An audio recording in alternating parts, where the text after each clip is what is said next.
as a statement to our growing ties.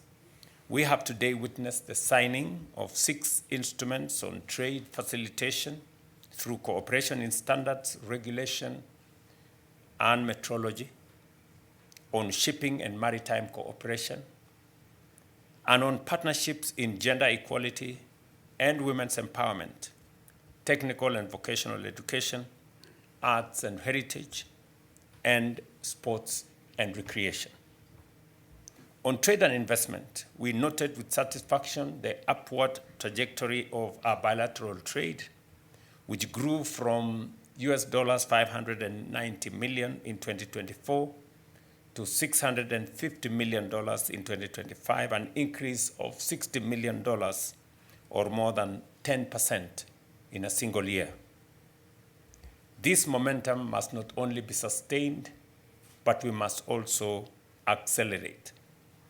We acknowledge that real obstacles still remain, including tariff and non-tariff barriers, limited market access, and regulatory constraints. We therefore directed our trade ministers to dismantle these barriers by fully implementing the directives of the 7th Joint Technical Committee and Trade Committee. We further agreed to harness the Tripartite Alliance and the Africa Continental Free Trade Area to expand access, reduce costs, and unlock the full promise of intra-African trade. Ladies and gentlemen, we took stock too of robust investment flows over the past 5 years, with enterprises from both countries now present across banking, telecommunication, fintech, logistics, education, aviation, and retail. This reflects the natural complementarity of our economies and the confidence of our private sectors. We welcomed the proposed Kenya-South Africa Business Council and commended the business forum convened alongside this visit, which turns commitment into commerce.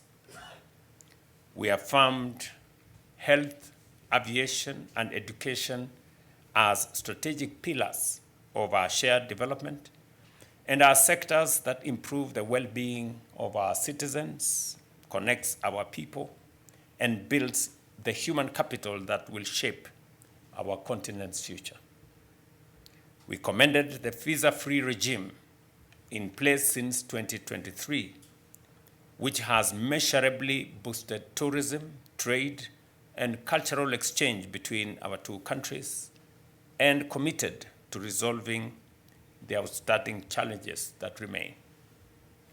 We were briefed in the earlier meeting that in 2025 alone, 58,000 arrivals were recorded from Kenya, signaling very robust engagement between our two countries.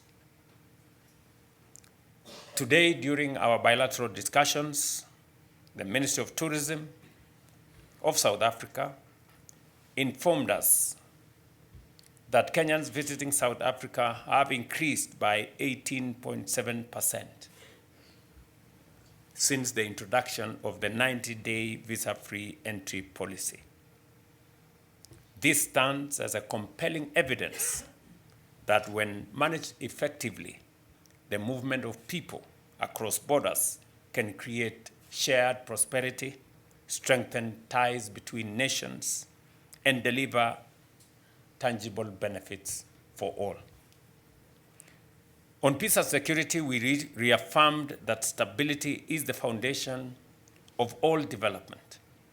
We pledged sustained cooperation with the African Union, the United Nations, and other multilateral organizations united in the conviction that lasting peace is both a shared responsibility and a shared reward. As two of Africa's most influential voices, South Africa and Kenya are determined that our continent should shape global outcomes and not merely respond to them. Let me close with the standard against which I believe we must measure everything done in our meetings.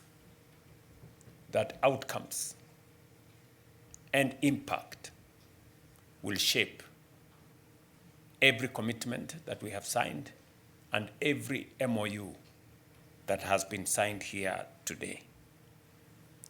That is the standard, and I believe Kenya and South Africa, working together in honesty and determination, are fully capable of meeting.